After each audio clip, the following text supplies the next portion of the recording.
J'ai peur d'une France où l'histoire se répète, tout simplement.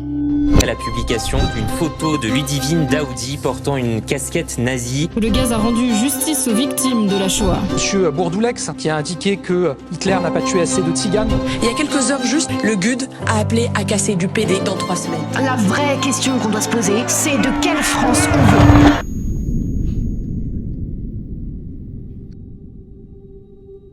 Pendant 2 mois, j'ai porté l'étoile. Tout ce qui est Front National ou assimilé, c'est marqué d'une tâche originelle. 11 personnes de ma famille qui ont été déportées.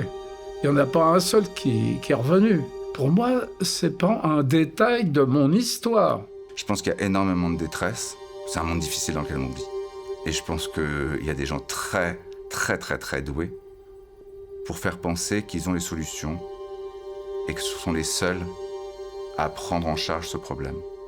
Des phrases comme « retourne à la niche », franchement, du fond du cœur, ça me met hors de moi.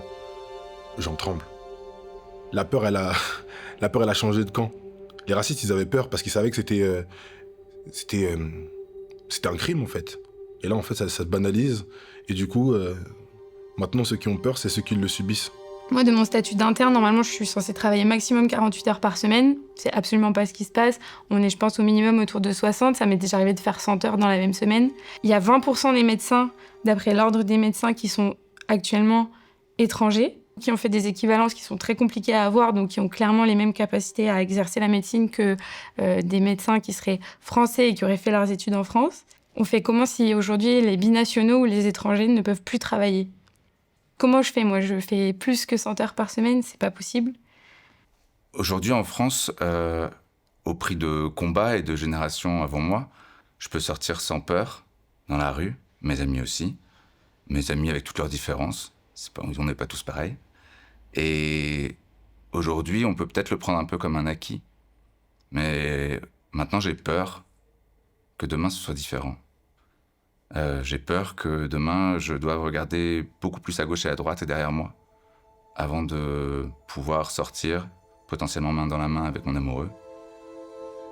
On a le droit aussi. Moi, je suis un enfant de la République, je suis un enfant de l'école publique. Ma mère, elle travaille dans le social, elle gère des centres socioculturels. Elle aide les jeunes qui sont virés de chez eux et qui sont mis à la rue. Moi-même, j'ai passé mon BAFA à 17 ans, je travaillais pour ma mère et pour ces structures-là, avec des jeunes qui venaient des familles aisées, mais aussi avec des jeunes qui venaient de familles défavorisées. En fait, ces lieux-là, ils sont importants parce que c'est des lieux d'échange. C'est des endroits qui se battent et se sont toujours battus pour continuer d'avoir de l'argent, des subventions, pour avoir des ressources, des locaux. Si le Rassemblement national arrive au pouvoir, ceux-là vont fermer. Ils ne pourront plus accueillir les gens qui ont besoin d'aide. À mes yeux, ça va tout changer. Là, on le sent déjà, c'est en train d'installer un climat, je reprends même un mot beaucoup utilisé par le RN, d'insécurité, mais c'est eux qui l'installent. Je sais qu'il y a un travail médiatique très profond pour maquiller et rendre leurs idées banales et tout à fait acceptables. Moi, je comprends pas comment on peut oublier d'où vient ce parti. Nos grands-parents ont vécu la Seconde Guerre mondiale et ont vécu le nazisme à nos portes. Je suis parisienne, je suis née à Paris, enfin, de parents émigrés, polonais et juifs en plus. Moi, je suis née, je vais vous le dire, tant pis, pour la coquetterie. Je suis née en 1933, donc j'ai passé la guerre, forcément enfant. J'ai été cachée pendant 1 an et demi. Ça va me faire pleurer. Donc j'ai été loin de ma famille, mais j'étais quand même avec un de mes frères. Ça, c'était pire. Mais sinon, ça a été dur, très dur. Voilà. Voilà l'histoire. Et c'est vrai que quand toute la famille a été déportée, ça marque beaucoup. C'est pas un parti normal.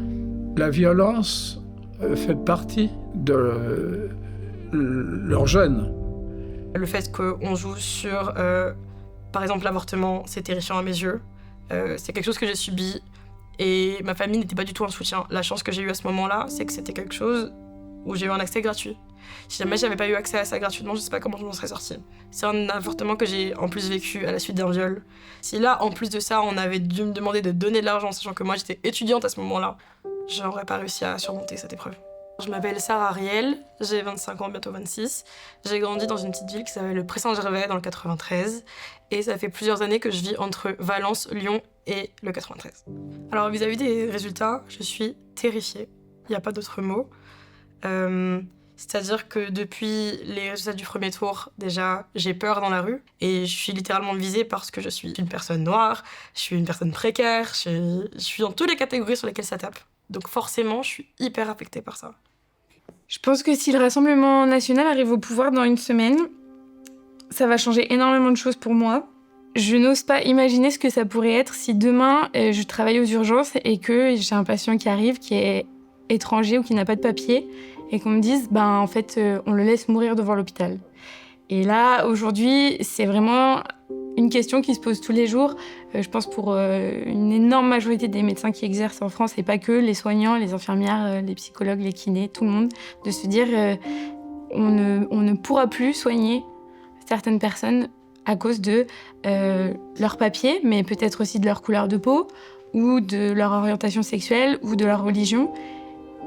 Et ça me paraît inimaginable. Donc, je m'appelle Alan, j'ai 36 ans, je suis franco-syrien. Je suis arrivé en France en 2012, j'ai commencé par un master et un doctorat en intelligence artificielle.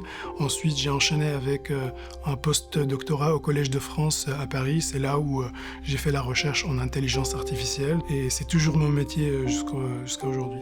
C'est très facile de mettre toute la faute sur le dos des étrangers. Demain, je crains que la dédiabolisation, la normalisation des discours racistes soient vraiment généralisés dans la société, donc dans la rue, dans mon quotidien, dans ma vie professionnelle. Je suis enseignante dans l'école publique, en élémentaire, avec des enfants cette année de 8 ans. Je dois beaucoup à l'école publique. C'est grâce à elle que j'ai pu faire des études, parce que c'était gratuit et je viens pas d'une famille riche. Pour moi, l'école publique, c'est aussi le lieu du vivre ensemble.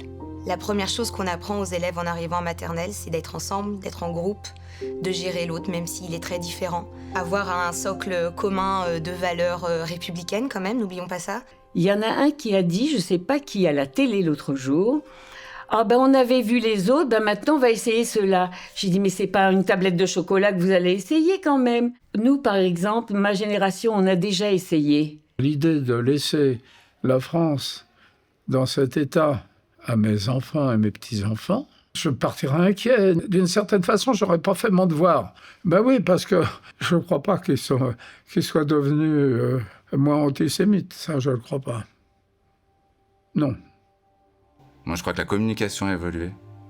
Et je crois qu'il ne faut pas se tromper, en fait. Je préfère à la limite me tromper là-dessus que de parier sur le fait que ça a changé. Non, les autres solutions ne sont pas forcément toutes satisfaisantes. Mais je préfère négocier avec des gens qui, en tout cas, ont certaines valeurs communes, des remparts en commun. Je comprends et j'entends le fait que tout le monde actuellement soit désespéré en vue de la situation du pays, le fait qu'on ait tenté plein de choses et que ça n'ait pas marché, qu'on ait essayé beaucoup de parties et que ça n'ait pas marché. Mais je suis sûre que c'est pas dans la haine de l'autre qu'on va trouver une solution. J'ai peur d'une France qui ignore mon travail, qui m'empêche de me donner à fond, de me permettre de contribuer ce que j'ai appris en France d'ailleurs, toute l'expertise que j'ai accumulée en France. J'ai peur d'une France qui m'empêche d'utiliser tout ça pour le bien de la France, parce que je ne peux pas accéder à certains rôles dans le pays, des rôles à responsabilité et à décision. J'ai peur d'une France qui m'oblige à choisir quelle vie doit être sauvée. Moi, j'ai peur d'une France où je me sens plus en sécurité. J'ai peur d'une France où on décidera de qui est un bon ou qui est un mauvais Français, qui est des Français de premier, de seconde classe. J'ai peur d'une France qui n'est pas ma France, en fait. J'ai peur d'une France où on donnera encore moins les moyens à l'école publique de fonctionner. Moi, j'ai peur d'une France où je ne pourrai plus disposer de mon corps. En réalité, moi, j'ai peur d'une France où il n'y a plus de valeur de fraternité. Donc, faut pas faire ce pari. Franchement, on revient pas en arrière, s'il vous plaît. Et moi, en fait, j'ai envie d'être fier d'être français. J'ai toujours été fier d'être français. J'ai pas envie d'être fier d'être français seulement parce que hier, il y a eu un but contre la Belgique. Ça dure 3 minutes. On est content, on a marqué. Et après, 3 minutes plus tard, on fait comme si... Enfin, on retourne dans cette réalité qui est en train d'être de plus en plus sombre. Non, moi, j'ai envie de me réveiller le matin, d'être fier et d'aller dormir et d'être fier. Et ça se décide aussi dans 1 semaine. Moi, j'ai peur d'une France où l'histoire se répète. Tout simplement. Moi, j'ai peur d'une France où mes petits-enfants seraient gouvernés par l'extrême droite. Et j'espère que ça n'arrivera pas.